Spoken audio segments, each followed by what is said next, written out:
ఒక అధికారంలో ఉన్న ఒక పార్టీని ప్రశ్నించాలన్నా ఎదిరించాలన్నా గెలిచిపోయిన తర్వాత అయితే అంతకుముందు అధికారులు ఉండే వాళ్ళని ప్రశ్నించడం ఓకే.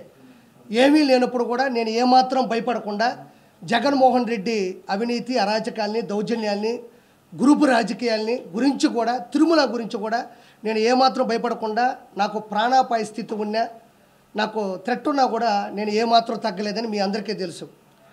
కాబట్టి నేను ఏది మాట్లాడదలుచుకున్నా నీతి నిజాయితీగా మాట్లాడతాను తప్ప ఏదో స్వలాభం కోసమో సొంతంగా ఏదో దాంట్లో నేను లాగాలనో మాత్రం కాదు. నేను ఎప్పుడూ రాజకీయాల్లో లేను. వన్స్ జగన్మోహన్ రెడ్డి ప్రభుత్వాన్ని గమనించిన తర్వాత నాలాంటి ఒక వ్యక్తి కూడా మాట్లాడకపోతే ఎలాగా అని ధైర్యం చేసి మాట్లాడాను. సో ఈరోజు టీడీపీ కూటమి 164 సీట్లు వచ్చినందుకు ఈరోజు ఆంధ్రప్రదేశ్ మొత్తం గర్వంగా చెప్పుకుంటుంది, గర్వంగా అనుకుంటుంది, కూడా గర్వపడుతుంది. సో ఈరోజు ముఖ్యంగా నేను చెప్పే ఫస్ట్ పాయింట్ ఏంటంటే ఈరోజు అర్హత ఉన్న అర్హులైన ప్రతి ఒక్కరికి 7,000 రూపాయలు పెన్షన్ డబ్బులు వాళ్ళ చేతికి ఇవ్వడం జరిగింది. ఈరోజు ఎంపీలు కానీ క్యాబినెట్ మినిస్టర్లు కానీ ఎమ్మెల్యేలు శాసనసభ్యులు కానీ అందరూ కూడా ప్రజల్లోకి వెళ్ళి చైతన్యపరుస్తూ వాళ్ళ ఆనందాన్ని ఇస్తూ వాళ్ళకి భరోసానిస్తూ 7,000 రూపాయలు పెన్షను కొడాలి నాని కానీ పేరు నాని కానీ మా నెల్లూరుడు అనిల్ కుమార్ యాదవ్ కానీ గెలవగానే 1వ తారీఖు కూడా రాలా, గెలవగానే మీరు అది ఇవ్వండి చూద్దాం, అది ఇవ్వండి చూద్దాం అన్నారు. ఈరోజు చెప్పిన మాట ప్రకారం 7,000 రూపాయలు పింఛన్ని వాళ్ళ ఇంటికి పంపించడం జరిగింది. 4,000 ప్లస్ 3,000 7,000 కూడా ఈరోజు ఇవ్వడం జరిగింది. మీరు కావాలంటే చెక్ చేసుకోవచ్చు. ప్రతి చోట కూడా ఈరోజు టీడీపీ కూటమి చెప్పిన మాటను నిలబెట్టుకుంది. కాబట్టి నాకు ఇంకా చాలా సంతోషంగా ఉంది ఆ పార్టీ తరపున నిలబడినందుకు. కాబట్టి ఇంకోటి ఏంటంటే రానున్నటువంటి రోజుల్లో కూడా ఏదైతే మేనిఫెస్టో ఉందో వాటిల్లో కూడా 100% 100కి 100% కూడా నెరవేర్చబోతున్నారు. పేద ప్రజలు, బడుగు బలహీన మైనారిటీ ప్రజలు కూడా వాళ్ళు సమాజంలో తలెత్తుకొని తిరిగేటట్లుగా కూడా టీడీపీ ప్రభుత్వం చేకూరుస్తుంది. ముఖ్యంగా నేను చెప్పేది ఏంటంటే నేను ఫస్ట్ నుంచి చెప్పేది, నేను చెప్పిన తర్వాత కూడా చాలామంది మాట్లాడినారు. తిరుమల తిరుపతి దేవస్థానం టీటీడీలో పైన తిరుమల కొండ మీద అవినీతి జరుగుతుంది, అక్కడ దౌర్జన్యం జరుగుతుంది అని నేను ఫస్ట్ నుంచి చెప్తానే ఉండా. అందులో ఒక మచ్చు తునక మనం తీసుకున్నట్లయితే ఇలా చూడండి, ఇది నగిరి శాసనసభ్యురాలు పర్యాటక శాఖ మంత్రిగా కూడా చేసినటువంటి ఆర్కే రోజా. ఈవిడిది ఒకసారి మనం గమనించినట్లయితే చూడండి, Shrimati RK Roja member of legislative అసెంబ్లీలో ఈవిడ 2021వ తారీఖు 11/11/30న 20 మందికి విఐపి బ్రేక్ దర్శనాలు ఇచ్చింది. 20 మందికి విఐపి బ్రేక్ దర్శనాలు ఇచ్చింది. కావాలంటే ఒకసారి నేను ప్రింట్ తీసుకున్నా, అంటే అధికారికంగా రిలీజ్ చేసిన దాన్ని కొండ మీద నుంచి వచ్చిన ఒక పేపర్ని నేను ప్రింట్ తీసుకున్నా. మీరు మామూలుగా గూగుల్లోకి వెళ్ళి సెర్చ్ చేసినా కూడా ఇది దొరుకుతుంది. 20 మందికి M Srinivas Chakravarthy, K Ashok Goud, N Rammohan, R Lakshman Perumal, ఈయన చెన్నై అనుకుంటా. మార్నింగ్ విఐపి బ్రేక్ దర్శనం on 1/12/2021 following by below names and family members. కింద ఆవిడ సంతకం పెట్టినటువంటి ఈ పేపరు. ఇంకొకటి ఏంటంటేనండి, పెద్దిరెడ్డి రామచంద్రారెడ్డి, ఈయన ఏకంగా తిరుమల తిరుపతి దేవస్థానంలో విఐపి బ్రేక్ దర్శనాల్ని 58 మందిని పంపించాడు ఒకటే రోజు. 58 మందిని ఒకే రోజు విఐపి బ్రేక్ దర్శనానికి పంపించినాడు. చూసుకోండి ఒకసారి. కావాలంటే ఈ డేటు కూడా చెప్తా. 2024 2వ నెల 12వ తారీఖు doctor P Ramachandra Reddy MA PhD. చూడండి, ఆయన సంతకం కూడా పెట్టాడు. 58 మందిని కూడా పంపించినాడు. అంటే పాపం ఏ క్యాడర్ అయినా, ఏ కేటగిరీ అయినా, ఏ ఎంపీ అయినా, ఏ క్యాబినెట్ మినిస్టర్ అయినా, ఏ సెంట్రల్ మినిస్టర్ అయినా, ఏ శాసనసభ్యులైనా, ఏ గెజిటెడ్ ఆఫీసర్ అయినా, ఏ సెలబ్రిటీ అయినా, ఏ విఐపీ అయినా, అధికారులు జడ్జిలైనా ఏదైనా కూడా టీటీడీ బోర్డులో ఒక రూల్ ఉంటుంది. ఎంతమందిని పంపించవచ్చు అనేది ఒక శాసనమో, ఒక ఫార్ములానో, ఒక ఫండమెంటల్ థియరీ ఉంటుంది. వీళ్ళు అడ్డదిడ్డంగా సంబంధం లేకుండా 151 సీట్లు వచ్చిన అధికార గర్వంతో అహంకారంతో అధికార దుర్వినియోగంతో 58 మందిని పెద్దిరెడ్డి రామచంద్రారెడ్డి 20 మందిని రోజా అంటే ఒక్క రోజులో అతను 58 మందిని ఈవిడ 20 మందిని పంపించిందంటే 151 శాసనసభ్యులు 22 మంది ఎంపీలు ఇంకా సెంట్రల్ మినిస్టర్లు క్యాబినెట్ మినిస్టర్లు అంటే ఇద్దరే ఇంతమందిని పంపిస్తే ఒక రోజులో 365 ఇంటూ 5 సంవత్సరాల్లో ఈ ఎంపీలు సెంట్రల్ మినిస్టర్లు క్యాబినెట్ మినిస్టర్లు శాసనసభ్యులు వీళ్ళందరూ కలిసి వాళ్ళు ఒక్కొక్క లెటర్ హెడ్ మీద ఎంతమందిని పంపించుంటారని నేను అడుగుతా ఉండా. ఒక రోజులో 20 వీపీ బ్రేక్ దేశాలు పంపిస్తే ఒక పెద్దిరెడ్డి రామచంద్రారెడ్డి 58 మందిని పంపిస్తే ఒక్క రోజులో అలా 365 ఇంటూ 5 ఉన్న ఈ 100 రోజుల్లో ఒక్కొక్కరు శాసనసభ్యులు వీళ్ళందరూ ఎంతమందిని పంపించారో ఒకసారి ఆలోచించండి. ఇదంతా ఎందుకు చెప్తున్నానంటే పోయినారు, దేవుని దర్శించుకున్నారు, అయిపోయింది. కానీ ముఖ్యంగా గమనించాల్సింది ఏంటంటే ఇక్కడ సామాన్య భక్తులు తిరుపతి నుంచి తిరుమల కొండకి నడుచుకుంటూ వస్తారు. సర్వదర్శనం అని ఉంటుంది. క్యూ లైన్లోకి వెళ్ళిపోతారు. అక్కడి నుంచి కంపార్ట్మెంట్లోకి వెళ్తారు. ఆ నుంచి దర్శనానికి వెళ్తారు. ఆ తర్వాత బయటకు వచ్చి లడ్డు తీసుకుంటారు. అది అందరూ తెలిసిందే. కానీ కొన్ని లక్షల మంది కోట్ల మంది కింద నుంచి నడుచుకొచ్చే సామాన్య భక్తులు, డబ్బులు లేని వాళ్ళు, నిజమైన దైవభక్తి కలిగిన వాళ్ళు, మాకెలా వీపీ దర్శనాలు వద్దు, మేము డైరెక్ట్గా దేవుణ్ణే చూడాలనుకుంటున్నాం, అది కదా నిజమైన భక్తి అనుకునే వాళ్ళు కూడా పైనుంచి అదే కింద నుంచి పైకి వచ్చి క్యూ లైన్లోకి వెళ్తారు. ఈ క్యూ లైన్లోకి వస్తారు, కంపార్ట్మెంట్లోకి వెళ్తారు, దర్శనానికి వెళ్తారు. ఇక్కడ ప్రాబ్లం ఏంటంటే వీఐపీ దర్శనం, వీఐపీ బ్రేక్ దర్శనం ఇవ్వడం వల్ల ఎక్కడికక్కడ క్యూ లైన్ ఆగిపోద్ది. ఎక్కడికక్కడ క్యూ లైన్ ఆగిపోతుంది. వీళ్ళు పోతారు, వీళ్ళ హారతలు, వీళ్ళ పట్టింపులు, ఇంకా దగ్గరకు తీసుకెళ్ళడం, దేవుడితో మాట్లాడతామని చెప్పడం. దేవుడే మాట్లాడటం అది వేరే విషయం. నీతి, నిజాయితీ, భక్తి, శ్రద్ధ ఉంటే దేవుడు మనకు ఆశీస్సులు ఇస్తాడు. అధికారం, అహంకారం, రౌడీయిజం, మంది మార్బలం, అక్రమ ఆస్తులు ఉంటే జగనన్న ప్రసన్నం అవుతాడు, జగనన్న కనబడతాడు, జగనన్న దర్శనం ఇస్తాడు. వెంకటేశ్వర స్వామి కాదు. భక్తి శ్రద్ధతో వెళ్తే వెంకటేశ్వర స్వామి మంచిగా ఆశీస్సులు ఇస్తాడు. ఈ విధంగా అధికార దుర్వినియోగం వెళ్తే ఆకారం ఉంటుంది తప్ప ఆశీస్సులు ఉండవు. ఈ విధంగా కొన్ని వందల మందిని వీపీ బ్రేక్ దేశానికి వెళ్ళి సామాన్య ప్రజలందరూ కూడా క్యూ లైన్లో ఆగిపోయినారు. వాళ్ళు కదలాలి కదా, ఇక్కడ క్యూ లైన్ కదలాలా, క్యూలోకి వెళ్తే కంపార్ట్మెంట్లకు కదలాలా, కంపార్ట్మెంట్లకు వెళ్తే దర్శనం కదలాలా, దర్శనం కదిలితే లడ్డు తీసుకోవాలా, లడ్డు తీసుకుంటే కిందకి రావాలా. వీటి వల్ల ఎంత ట్రాఫిక్ జామ్ క్యూ లైన్లో జరుగుతుంటుందో ఒకసారి ఆలోచించండి. ఎంతమంది, ఇంకో మాట చెప్తున్నా, మీరు చర్లపల్లిలో జైలు చూస్తుంటారు, చెంచులగూడలో జైలు చూస్తుంటారు, నెల్లూరులో చూస్తుంటారు, రాజమండ్రిలో చూస్తుంటారు, అండమాన్ నికోబార్లో చూస్తుంటారు. కానీ 2019 నుంచి 2024లో తిరుమల కొండ మీద జైలును చూశారా? ప్రజలు, భక్తులు చూశారు. క్యూ లైన్ కూడా లోపల బానిచ్చేసి డోర్లు వేసేసి ఏమాత్రం మంచినీటి సదుపాయం లేకుండా చేయడం, ఏమాత్రం అన్నప్రసాదం పొంగల్ కావచ్చు, లేకపోతే సాంబార్ అన్నం కావచ్చు లేకుండా చేయడం, ఏమాత్రం మజ్జిగ లేకుండా చేయడం. అంటే ఇక లోపలికి వెళ్తారు, పిల్ల జల్లా ఉంటారు, ముసలోళ్ళు ఉంటారు, థైరాయిడ్ పేషెంట్లు ఉంటారు, షుగర్ ఉంటుంది, బీపీ ఉంటుంది, కొంతమందికి ఆస్మా ఉంటుంది, కల్తీలు పడిపోతూ ఉంటాయి. లోపల పోతే కనీసం ఫ్యాన్లు కూడా తిరగనీయకుండా చేశారు. ఇలా లోపలికి వెళ్ళిన వాళ్ళని జైల్లో ఉన్న ట్రీట్మెంట్ కాదా ఇది? తిరుమల తిరుపతి కొండ మీద వెంకటేశ్వర స్వామి ఆశీస్సుల కోసం వచ్చిన వాళ్ళకి జైలు జీవితాన్ని కొన్ని కోట్ల మంది ఈ 5 సంవత్సరాల కాలంలో అనుభవించారు. చాలామంది చెప్తున్నారు, యూట్యూబ్లో మీరే చూడండి, నేను చెప్పడం కాదు, ఇది నా స్వార్థం కాదు. మీరు తొంగి చూస్తే లోపల ఫ్యాన్ లేవు, తినడానికి తిండి లేదు, బయటికి రావడానికి దారి లేదు. అంటే ఇదేంటి జైలు జీవితం అంట. జైలు ఎంతకన్నా బాగా బతుకుతారు. ఇది అధికారికంగా చెప్పినటువంటి లోకేష్ బాబు గారి మాట ఇది. అంటే మనం ఎలక్ట్రానిక్ మీడియా ఉంటుంది, మన పేపర్లో వేసిన, యూట్యూబ్లో వేసిన మాట మాటే, అది మందే అవుతుంది అఫీషియల్. 6 లక్షల మంది విద్యార్థుల జీవితాలలో వెలుగులు.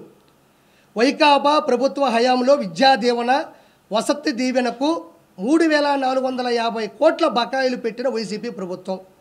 బకాయిలు ఉండడంతో విద్యార్థుల సర్టిఫికేట్లు రాకపోతున్న ఇబ్బందులను తొలగించేలా విద్యాసంస్థల యాజమాన్యాలను సర్టిఫికేట్లు ఇవ్వాలని ఆదేశించిన మంత్రి నారా లోకేష్. ఇది సంసారబద్ధమైనటువంటి గవర్నమెంటు.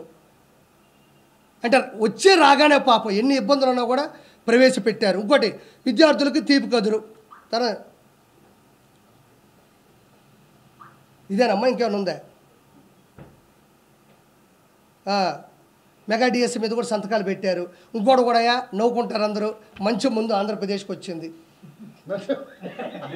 మంచి ముందు వచ్చిందయ్యా పాపం. అంటే ఒక ఆవిడ అనింది, నిజంగా జరిగింది నెల్లూరులో, నా బట్ట వల్ల నా భర్త చచ్చిపోయాడు అనింది. వాస్తవం చెప్తున్నా, నా బట్ట వల్ల నా భర్త చచ్చిపోయాడు అనింది. బట్ట అనేది ఎవరో మీరే తీసుకోండి, నాకు అనవసరం. అది వెంకటేశ్వర సాక్షిగా చెప్తున్నా, ఇది జరిగింది. ఆ వెంకటేశ్వర స్వామితో పెట్టుకున్నాడు, అతను పోయాడు. ఇప్పుడు నేను పెట్టుకుంటే నేను పోతానుగా, నేనేం భయపడను. నా బట్ట వల్ల నా భర్త పోయాడు, నా పసుపు కుంకులు రాలిపోయాడు. ఏంటంటే ఏందయ్యా ముందు. ఇప్పుడు మా వాళ్ళు కష్టపడతారు, 500-700 సంపాదించుకుంటారు. ఆటో పనిచేసే ఆటో, టిప్పర్ దగ్గరికి వెళ్ళి టిప్పరు, ఎవరైనా కష్టపడతారయ్యా. వద్దన్నా వాళ్ళు తాగుతారు. తాగేదేదో మంచి ముందు తాగితే పాపం తిని కడుపు నిండా కాసేపు పరిస్థితి అరసరు పడుకుంటారు. ఈయన బట్ట వచ్చాడయ్యా, అసలు మొత్తం కిడ్నీలు, ఆ లివర్లు మొత్తం అంతా చెడిపోయి వాళ్ళంతా పిచ్చెక్కిపోయి వాళ్ళకి అర్థం కాని రీతిలో ప్రవర్తించాడు.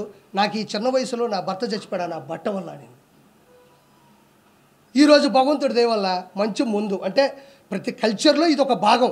జగన్మోహన్ రెడ్డి లాగా నేను సంపూర్ణ మద్యపాన నిషేధం చేస్తా అని చెప్పి అందరికీ ఎడ్డిమడ్డి మందు పోసే పాపం వాళ్ళని నాశనం చేయలే. చెప్పినారు, మంచి ముందు తీసుకొస్తున్నారు. ఈరోజు బ్రహ్మాండంగా కింగ్ఫిషర్ బీర్ వచ్చింది, రాయల్ ఛాలెంజ్ వచ్చింది, మంచిగా బ్రాండ్లు వచ్చినాయి దేవుడి దయ వల్ల. అంటే మరి దేవుడి దగ్గరికి వెళ్ళకుండా దేవుడి దయ వల్ల మంచి బ్రాండ్లు వచ్చినాయి. కాబట్టి ప్రక్షాళన మొదలైంది. మంచి విధి విధానాలు కూడా అక్కడ మొదలైపోయినాయి. మర్చిపోయినా మా రవి అన్న మంచి, థ్యాంక్ యూ సో మచ్. ఈరోజు రెండు విషయాలు చెప్తాను అన్నయ్య. 2 విషయాలు గొప్ప ఏంటంటే, జగన్మోహన్ రెడ్డికి కడుపు నిండా అన్నం తిన్నా ఒప్పదు, జగన్మోహన్ రెడ్డికి మంచి ఇల్లు ఉన్నా ఒప్పదు. ఎందుకంటే టిట్కో ఇల్లు 2,62,000 టిట్కో ఇళ్ళను పూర్తి చేసి టీడీపీ గవర్నమెంట్ హయాంలో చేసి ఇస్తే, ఆ మనిషి లక్షల ఇళ్ళని ఒక్క రూపాయి కూడా మళ్ళీ ఖర్చు పెట్టకుండా ఉన్న వాటిని రంగులు 300 కోట్ల రూపాయలని ప్రభుత్వ కార్యాలయాలకి, ఇలా టిట్కో ఇళ్ళకి 300 కోట్ల రూపాయలు పార్టీ జెండా రంగునేసి వాటి అలా వదిలేశాడు. కానీ ఒక్క టిట్కో ఇల్లును కూడా ఎక్కడ ఇస్తే టీడీపీ గవర్నమెంట్కి, చంద్రబాబు నాయుడుకి మంచి పేరు వస్తుందని భయపడి ఓర్వలేక, ఓర్చుకోలేక, స్టాలిన్ని చూసి నేర్చుకోలేక ఆ మనిషి అధికార దుర్వినియోగం, అహంకారంతో అన్ని ఇళ్ళను వదిలేసి నేను వెళ్ళాను నెల్లూరుకి. చూస్తే మీకు నమ్మరన్నా, కళ్ళల్లో నీళ్ళు తిరిగిపోయినాయి. 500 రూపాయలు పెట్టి కొన్ని 100 మంది పేదవాళ్ళు ఇచ్చుంటే ఆ ఇళ్లలో కండోమ్ ప్యాకెట్లు, ఆ ఇళ్లలో బీరు బాటిళ్ళు, ఆ ఇళ్లలో కత్తులు, కటార్లు, పాములు, జర్రులు. అంటే వైఎస్ఆర్సీపీకి దౌర్జన్యానికి, రౌడీజాలకి అడ్డాలుగా వాడుకున్నారు తప్ప టిట్కో ఇళ్ళని ఒక్కరికి కూడా ఇచ్చిన పాపం లేదు. అక్కడ ఎన్ని కిడ్నాపులు జరిగాయో, ఎంతమందిని చంపేశారో, ఎవరిని కొట్టారో అనేది ఒక్కటి కూడా చెయ్యకపోగా అక్కడ గోళ్ళన్నీ మళ్ళీ పగిలిపోయినాయి, అక్కడుండే గ్లాసులన్నీ మొత్తం పగిలిపోయినాయి, అవి కూడా పోయినాయి. రెండో పాయింట్, అన్న రవీణ చెప్పినట్టు అన్నా క్యాంటీన్లు కొన్ని వందల క్యాంటీన్ని పట్టణాభివృద్ధిలో, పట్టణంలో పెడితే, కొన్ని వందల క్యాంటీన్ని పట్టణాల్లో పెడితే వాటిని ఉన్న పొలంగా, అంటే పేదవాడు 5 రూపాయలకి మంచి భోజనం, టిఫిను, రాత్రి అన్నం. చంద్రబాబు నాయుడు గారిది ఏంటంటే అన్నం బాగుండాలా, తిన్నంత పెట్టండి, ప్లేట్ మిల్చాలి, తిన్నంత ఉండాలా, సరిపోవాలా, శుచి శుభ్రత ఉండాలా, మన ఇళ్ళలో ఎడతింటాం అట్టే పెట్టాలా, పొగలు కక్కుతూ ఉండాలా. ఇది ఎన్టీ రామారావు గారి ధ్యేయం అంట.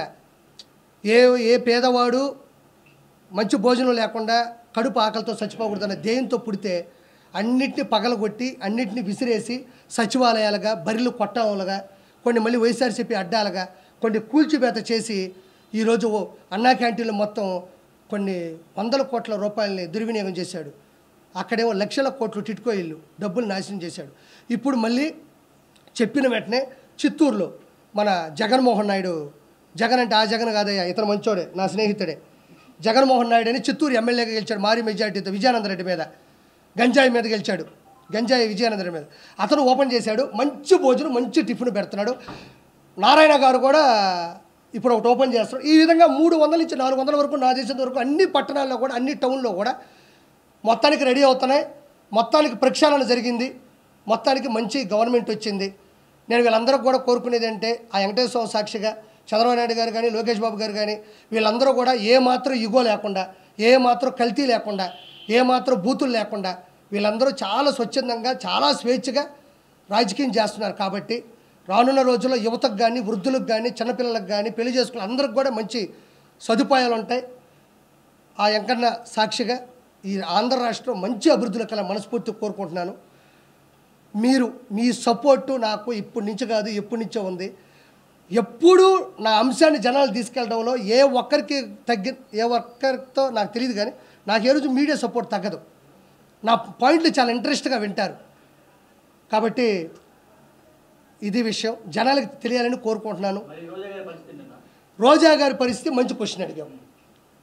రోజా గారు 3,000 కోట్ల రూపాయలు సంపాదించుకొని చెన్నైలో ఒక మంచి ఇల్లు కట్టుకుంది. బీచ్లో అలలు వచ్చి కాళ్ళకు తగులుతుంటాయంట. బాగా ఇంత తాగి ఇంత ఊదుమొహం వేసుకొని సంపాదించిన డబ్బుల్ని వెనకబెట్టుకొని బతుకుతూ ఉండాలి. ఖచ్చితంగా ఒకటైతే వాస్తవంగా చెప్తా ఉండా, వాళ్ళు రానున్న 5 సంవత్సరాల్లో కూడా మన ప్రభుత్వమే అని చెప్పేసి అరాచకాల్ని కప్పెట్టుకోవాలి, దౌర్జాల్ని కప్పెట్టుకోవాలి. అలానే వదిలేసినారు వాళ్ళు. వచ్చేది మనమే 151 పోతే ఒక 20 పోతాయి, లేకపోతే ఒక 30 పోతాయి, లేకపోతే ఒక 50 పోతాయి. 100 వస్తే చాలు రాగానే దౌర్జన్యం చేసి ఆ 75 కూడా లాగేసుకొని 170 చేసేద్దాం అనుకున్నారు. కానీ వాళ్ళు ఊహించాలి వెంకటేశ్వర స్వామి ఇగిస్తాంతాడని. వెంకటేశ్వర స్వామి కూడా పొత్తు పెట్టుకున్నాడు, ఎవరికి తెలియదు. కాబట్టి ఈరోజు ప్రతి ఒక్క ఎమ్మెల్యే ప్రతి ఒక్క మినిస్టరు అందరూ 1,000 కోట్లు లాగేశారు. అందరి మీద కూడా ఛార్జ్ షీట్ ఫైల్ అవుతుంది, అందరి మీద కూడా కేసు పడుతుంది, కోర్టుకి వెళ్తారు. రెడ్ బుక్ అన్నారు. రెడ్ బుక్ అంటే ఏంటంటే ఎవరైతే తప్పు చేశారో వాళ్ళని లా ప్రకారం రూల్ ప్రకారం సాక్ష్యాల ప్రకారం వాళ్ళని పట్టుకుంటారని ఉద్దేశం. ఏదేదో పెద్ద చెయ్యక్కర్లే. మళ్ళీ ప్రజల్లోకి వెళ్తానంటున్నాడు. సో మళ్ళీ మీరు అంతకుముందు చంద్రబాబు నాయుడు అడ్డుకున్నట్టుగా ప్రభుత్వం అడ్డుకునే ప్రయత్నం చేస్తారు. అసలు పోతాడా? యాడి నుంచి ఆడిపోతాడు? ఆడిపోతాడు.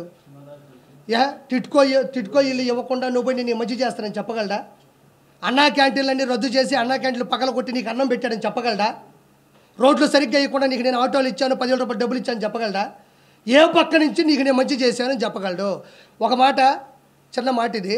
ప్రతిసారి జగన్మోహన్ రెడ్డి నేను మీకు మంచి చేస్తుంటే ఓటేయండి అన్నాడు. మంచి చేయలేదు కాబట్టి ఓటేయలే, ఓడిపోయాడు. ఇంకా దానికి no more questions, no more answers. నేను మీ కుటుంబాల్లో మంచి చేస్తుంటే ఓటేయండి అన్నాడు, ఓటేయలే, ఎందుకంటే మంచి చేయలే.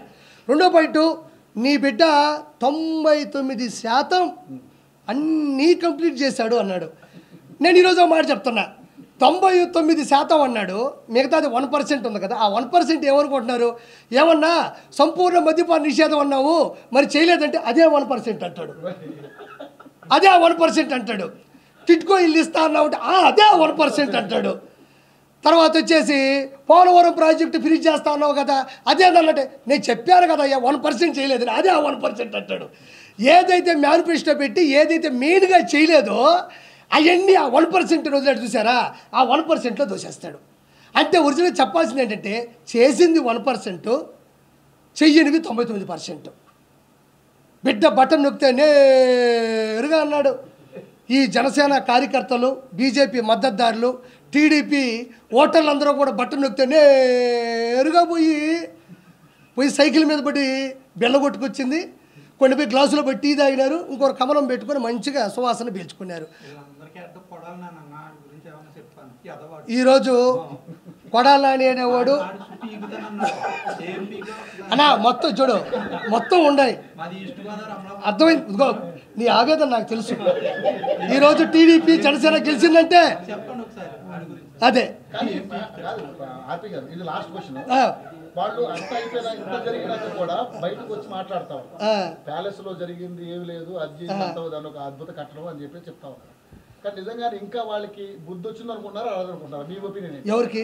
ఇప్పుడు ఉన్నటువంటి వైసీపీ నాయకులు కావచ్చు, రోజా గారికి, ఎందుకంటే వాళ్ళే ఫస్ట్ మాట్లాడేది. వైసీపీ నాయకులకి బుద్ధి లేదు. బుద్ధి ఉంటే బుద్ధి వస్తుంది వాళ్ళకి. కొడాల నానికి కానీ, పేరు నానికి కానీ, వల్లభనేని వంశీకి కానీ, ఇక్కడ చూస్తే మా నెల్లూరు గాడిద అనిల్ కుమార్ యాదవ్ కానీ, బొత్స సత్యనారాయణ కానీ, అదే చేసినాడు ఆయనకి కానీ, ఎవ్వరికీ కూడా ఏ రోజుడికి బుద్ధి రాదు, బుద్ధి లేదు, వాళ్ళు బుద్ధి నేర్చుకోరు. బుద్ధి ఉన్నవాడెవడు వైఎస్ జగన్మోహన్ రెడ్డి ప్రభుత్వంలో ఉండడు. బుద్ధి లేని వాళ్ళే వైఎస్ జగన్మోహన్ రెడ్డి ప్రభుత్వంలోనే ఉంటారు. వాళ్ళు ఎప్పటికీ తెలుసుకోరు. ఒకటి గుర్తుపెట్టుకోండి, మనం రోబో ఫస్ట్ పార్ట్ చూసాం, రోబో 2.0 చూసాం. చిన్న రోబోలు వస్తాయి అంటే కదా అని, అదేనా 2.0. ఆ చిన్న రోబోలే ఈ పేరు నాని, కొడాల నాని, వల్లభనేని వంశీ, మిథున్ రెడ్డి, వైవి సుబ్బారెడ్డి, బొమ్మన కరుణాకర్ రెడ్డి, అనిల్ కుమార్ యాదవ్, ఇక్కడ చూస్తే విడుదల రజని, వీళ్ళందరూ ద్వారపూడి చంద్రశేఖరు, రోజా, వీళ్ళందరూ ఎవరంటే రోబో. పెద్ద రజనీకాంత్కి చిన్నవి ఉంటాయి చూడు, వీళ్ళందరూ. అతని బుద్ధి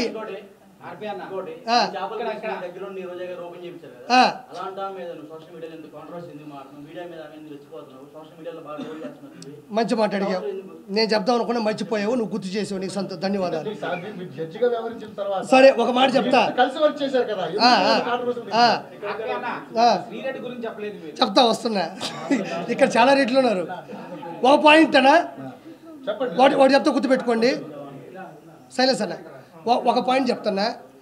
ఆర్కే రోజాని నేను రోజమ్మ అన్న సందర్భాలు ఉన్నాయి, రోజా మేడం అన్నాను. నేను చాలా సందర్భాల్లో పొగిడాను. ఎక్కడి వరకు జడ్జిమెంట్ నుంచి, మా షోకాడి నుంచి ఆవిడ ఉన్నటువంటి సింప్లిసిటీ వరకే నేను బతికిన పరిధిలో నాకు అవసరం.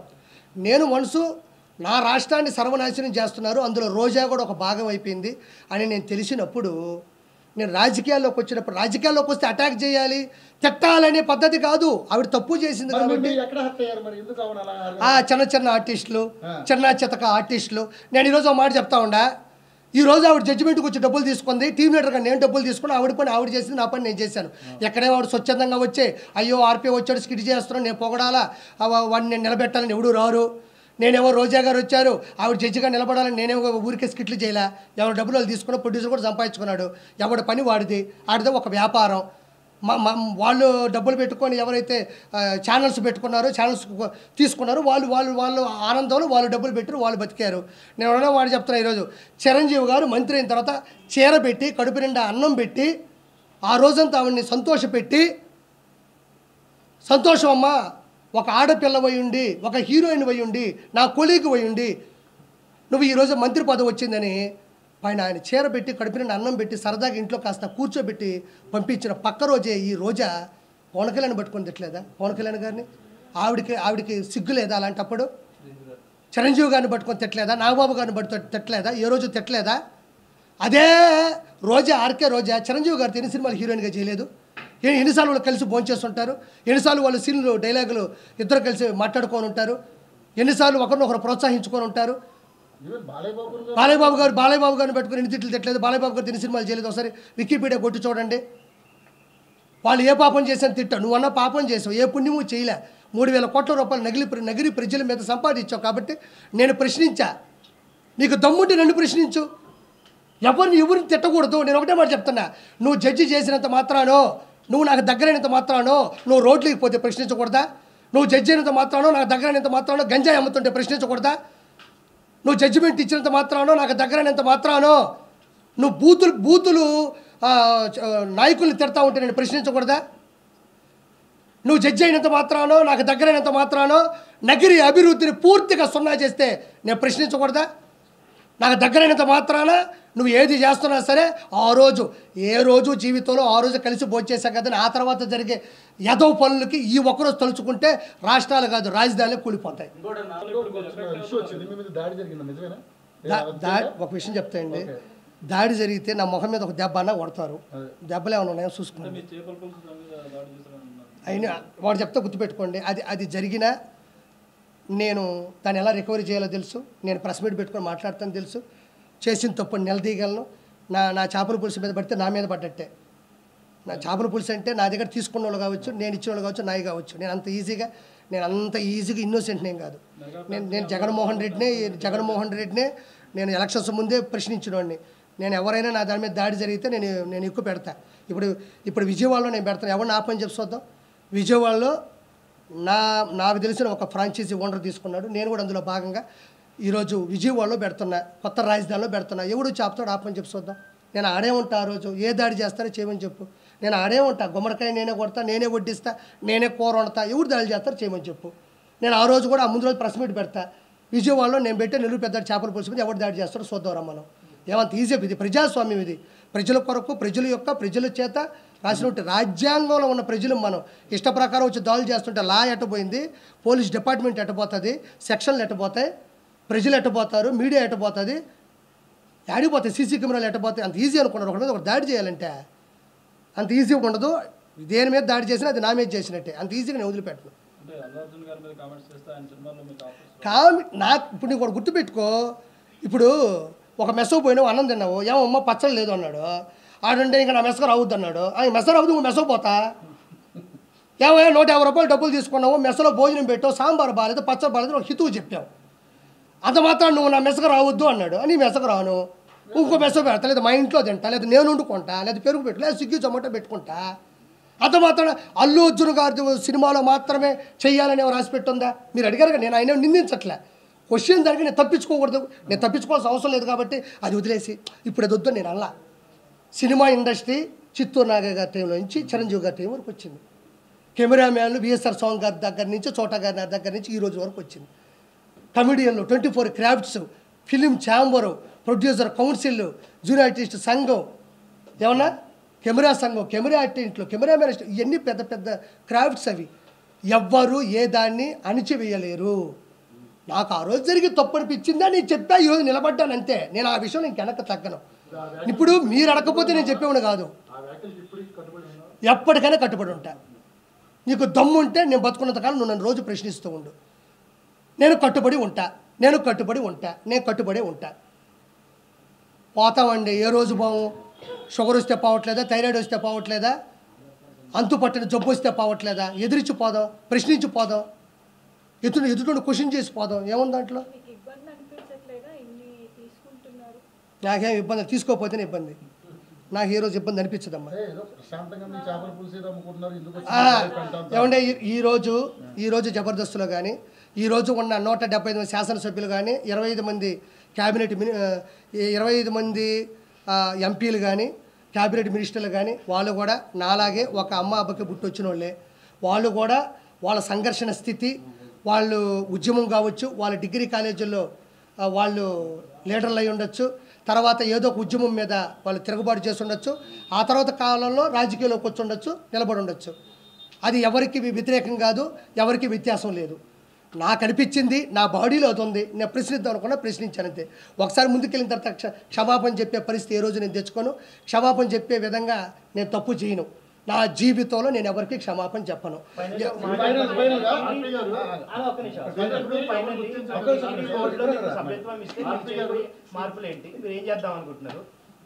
టీడీపీలోనే టీటీడీలో సార్, టీటీడీ పోస్టులకి నేను అర్హుని ఉన్నవాడినే.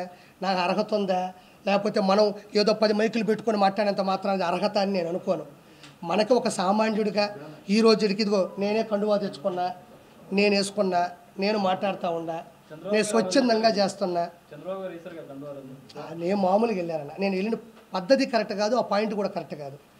నేను వెళ్ళి కలిసే పద్ధతి అమ్మా. పాలిటిక్స్ అంటే నేను అవునమ్మా అమ్మా, ఇదిగో ఇలానే ప్రతి వారం ప్రెస్ మీట్ పెట్టుకుంటాను, అందరినీ పిలుస్తాను, ఆ వారంలో జరిగిన ప్రతి పని మీద నేను మాట్లాడతాను అంతే. ఏమో నాకేం చెప్పలేదు, నేను కూడా కలిసా. పవన్ కళ్యాణ్ జనసేన నుంచి బాగా గట్టిగా ఫైట్ చేశాడు. అవును చేశాడు. ఆదికి ఎమ్మెల్సీ ఇచ్చే అవకాశం ఉందని చెప్పేసి వార్తలు చూసాము. అది ఓకేనా? జరిగే అవకాశం వస్తే చాలా మంచిది, ఎందుకంటే పాపం చాలా సంవత్సరాల నుంచి కష్టపడ్డాడు. అలాంటి వాళ్ళకి వస్తే ఆది అని అనింది, ఆలీ గారితో నాకు సంబంధం లేదు. ఆది అయ్యా అలీ గారు ఆయన వెళ్ళిపోయారండి, అలీ గారు వెళ్ళిపోయారు. ఓసారి గారి గురించి వదిలేండి, నేను అన్నాను, నేను మాట్లాడాను అతను అనే. అవును ఎవరు ఖచ్చితంగా పెడతాను.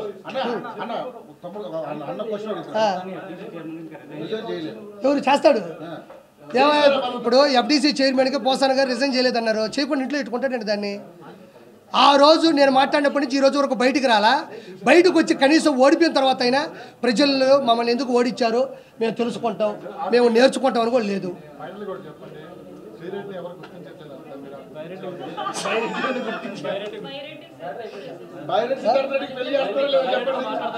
అమ్మా బైరెడ్డి ఇప్పుడు శ్రీరెడ్డిని ఎవరు గుర్తించట్లేదు అంటున్నారు, మంచి పాయింట్. అర్థమైంది, ఆవిడ తపన ఆవిడ తాపత్రం నాకు తెలిసింది.